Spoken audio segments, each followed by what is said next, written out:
Hello बाल दोस्तों, क्या कर रहे हैं आप। आज बारिश हो रही है तो हम आपने पहले पढ़ा था कि चित्र को पहचानिए और बोलिए। अभ्यास क्रम 4 आपने पढ़ लिया होगा।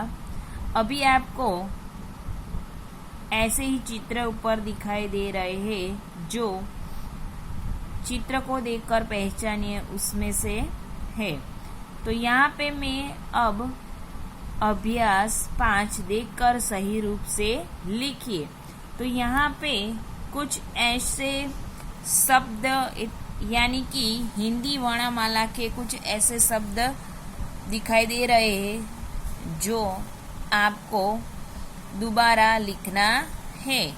यहाँ पे आपको देख रहे हैं क कैसे लिखा जाता है, वैसे ही यहाँ पे नीचे बीच में लिखना है ख। तो उस पे डॉट डॉट किया है कि कैसे उसे लिखाया जाता है। तो यहाँ पे आपको क लिखना है, ख लिखना है, च लिखना है, ज, ई, ज, फ, ण, ब, भ, ल, उ, अ, द और ए ऐसे शब्द यहाँ पे अपनी पाठ्य पुस्तक यानी कि चौपड़ी में आपको ऐसे ही लिखना है। अब हम आगे देखेंगे अभ्यास 6 यानी के 6। गुजराती और हिंदी वर्णों का अंतर समझिए और लिखिए। यहाँ पे गुजराती मूળાક્ષર આપેલા છે, એની સામે हिंदी वर्णमाला के शब्द लिखे गए हैं।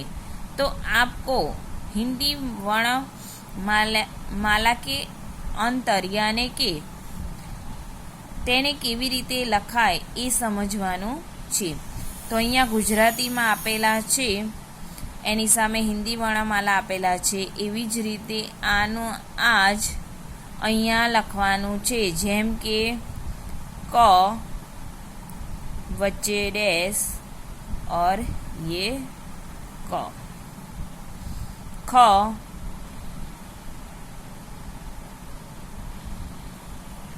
या ख, ऐसे ही सभी यहाँ पे शब्द आपको लिखने हैं। पहले अपनी नोटबुक में लिखे, फिर बाद में पुस्तक में लिख लेना। और जो बच्चों ने अगले यानी कि पहले लिख लिया होगा वो दोबारा नहीं लिखेंगे, पर जो बच्चे रह गए हैं वो ही लिखे, और जिसको अपनी बुक में नहीं लिखा वो सबको लिखना है। यहाँ पे ऐसे ही शब्द लिखने हैं और अपनी हिंदी की नोटबुक में भी आपको लिखना है। अभी हम देखेंगे योग्यता विस्तार बूझो यानी कि गुजरातीમાં ઉખાણા હોય છે તેવી જ રીતે અહીંયા પણ હિન્દીમાં આપેલું છે।